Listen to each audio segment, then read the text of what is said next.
श्री राधे राधे। वाटिका वीर दूसरी गोष्ठी। कल की तरह आज शाम को पुनः पूज्य श्री बाबा की कुटिया नेह निकुंज पर पूज्य श्री महाराज जी पधारे। पूज्य श्री महाराज जी के अतिरिक्त लगभग वे सभी लोग थे जो कल भी उपस्थित थे। किसी निमित्त से भगवत चर्चा होनी चाहिए। अब बात जय जय प्रियतम काव्य पर चल पड़ी। विषय उठ गया भागवोद्दीपन का।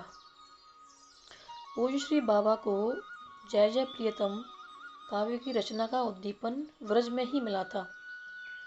पूज्य श्री बाबा वृंदावन मथुरा के बीच में स्थित बिरला मंदिर में ठहरे हुए थे। एक दिन बिरला मंदिर की छत पर मोर नृत्य करते हुए दिखलाई दिया। मयूर के नृत्य का दर्शन करते करते पूज्य श्री बाबा के सामने नृत्य का दृश्य तो तिरोहित हो गया और अवतरित हो गया आत्मस्वरूप। आत्मस्वरूप के दर्शन में डूबे पूज्य बाबा ने आत्म परिचय देना आरंभ किया। आत्म परिचय दिया एक बाला के चित्रण के माध्यम से जो खंडहर में बैठी हुई है। उस बाला ने जो आत्मकथा कही उसकी कुछ छंदबद्ध पंक्तियां पूज्य बाबा ने पूज्य श्री महाराज जी को सुनाई। उन पंक्तियों का अर्थ भी स्थान स्थान पर पूज्य बाबा समझाते चलते थे कि अमुक अमुक पंक्ति किस किस व्यक्ति या परिस्थिति की ओर संकेत कर रही है। तीर्थ यात्रा ट्रेन के समय का एक अन्य प्रसंग भी उल्लेखनीय है। बिरला मंदिर में पूज्य बाबा के रहने का कमरा प्रायः बंद रहता था। पूज्य बाबा ने अपना कमरा खोला। यह सूर्योदय का समय था। शरीर में थकावट थी क्योंकि कल ही श्री गिरिराज जी की परिक्रमा करके आए थे। ज्यों ही कमरा खोला एक संत चट बाबा के कमरे में अंदर घुस गए और घुस करके कमरे की सिटकनी भीतर से बंद कर ली। किसी का भी साहस नहीं जो पूज्य बाबा के कमरे में पूज्य बाबूजी की आज्ञा के बिना प्रवेश कर सके। पर यह तो एक अटपटी बात अचानक हो गई। बिना विशेष रहस्य के कोई ऐसा साहस कर भी नहीं सकता। पूज्य बाबा ने बताया वे हाथ जोड़े खड़े थे। कमर भी विनम्रता में झुकी हुई थी। घुटने भी कुछ मुड़े हुए थे और मुझको देखते ही उनके नेत्रों से झरझर अश्रु प्रवाहित होने लगे। मैंने अपने मौन के नियम को शिथिल करके उनसे उनका परिचय पूछा। उन संत ने जो उत्तर दिया उस उत्तर को सुनाते हुए मुझे बड़ा संकोच हो रहा है। कुछ भूमिका बांधकर पूज्य बाबा प्रसंग का पुनः वर्णन करने लगे। उन संत ने कहा मुझे श्री श्री जी की आज्ञा हुई है कि जाओ बिरला मंदिर में राधे बाबा का दर्शन कराओ। उनकी आज्ञा से आपके दर्शन करने आया हूँ। उनके शब्दों को सुनकर बाबा दीनता में गड़ गए।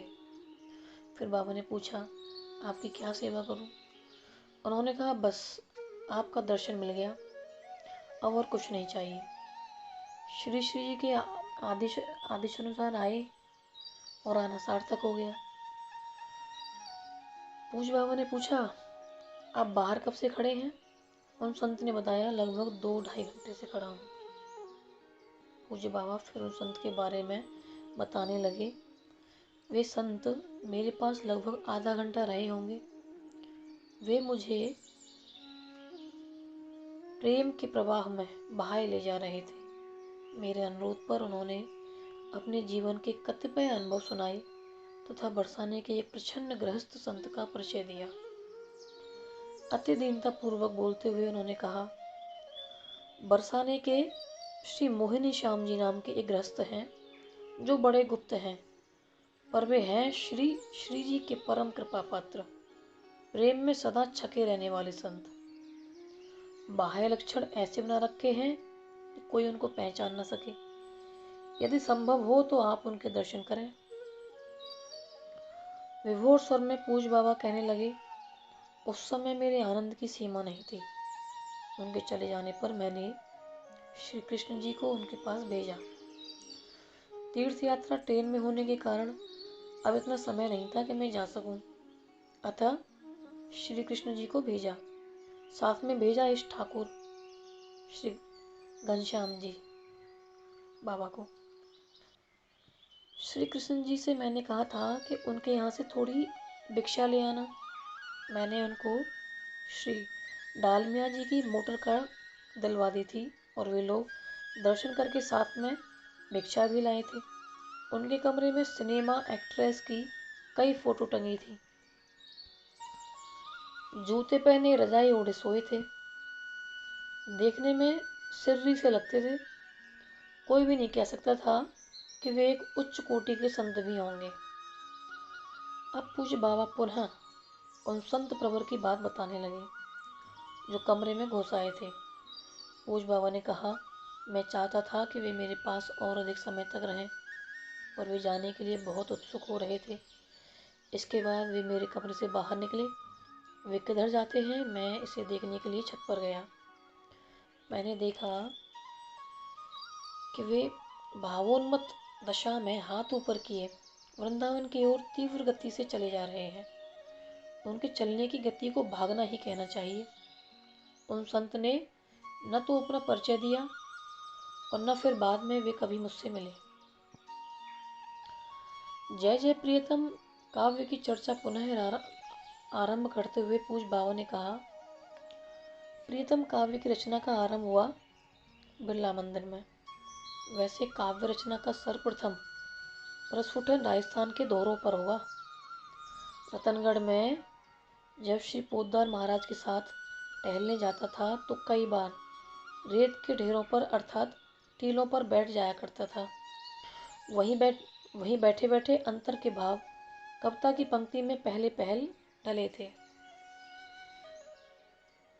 नित्य कुंजेश्वरी श्री राधा जी की अष्ट सखियों की चर्चा करते हुए बाबा ने बतलाया, श्री ललिता जी में खंडिता भाव, श्री विशाखा जी में स्वाधीन वृत्त का भाव, श्री चित्रा जी में दिवा बिसार का भाव, श्री इंदुलेखा जी में प्रोषित वर का भाव, श्री चंपकलता जी में वास कसंजा भाव, श्री रंगदेवी जी में उत्कंठिता भाव का सागर लहराता ही रहता है। गौड़ीय वैष्णव ग्रंथों में उत्कंठिता भाव की विशद विवेचना हुई है। यह विवेचन अत्यधिक वैदुष्यपूर्ण है। वह बड़ा गंभीर विवेचन है, पर मेरी अनुभूति तो कुछ और ही है। श्री तुंग विद्या जी का भाव है विप्रलब्धा।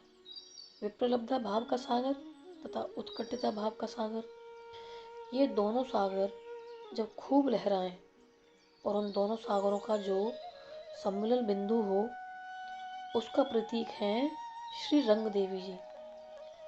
कोई पूछे कि इसका प्रमाण क्या? प्रमाण तो मेरा अपना अनुभव ही है। गौड़ीय वैष्णव ग्रंथों में जैसा विद्वत्तापूर्ण विवेचन है, उसके सामने किसी को किसी प्रकार कुछ कहने का साहस नहीं, पर मेरी अनुभूति अपनी है। उत्कंठिता भाव तथा विप्रलब्धा भाव का सम्मिलित सागर जहाँ लहरा रहा हो, वे हैं श्री रंग देवी जी। उत्कंठिता और विप्रलब्धा के समान सम्मिश्रण भावोच्चलन की प्रतीक हैं श्री रंगदेवी जी, और उत्कंठिता प्रमुख विप्रलब्धा भावोच्चलन की प्रतीक हैं श्री तुंग विद्या जी।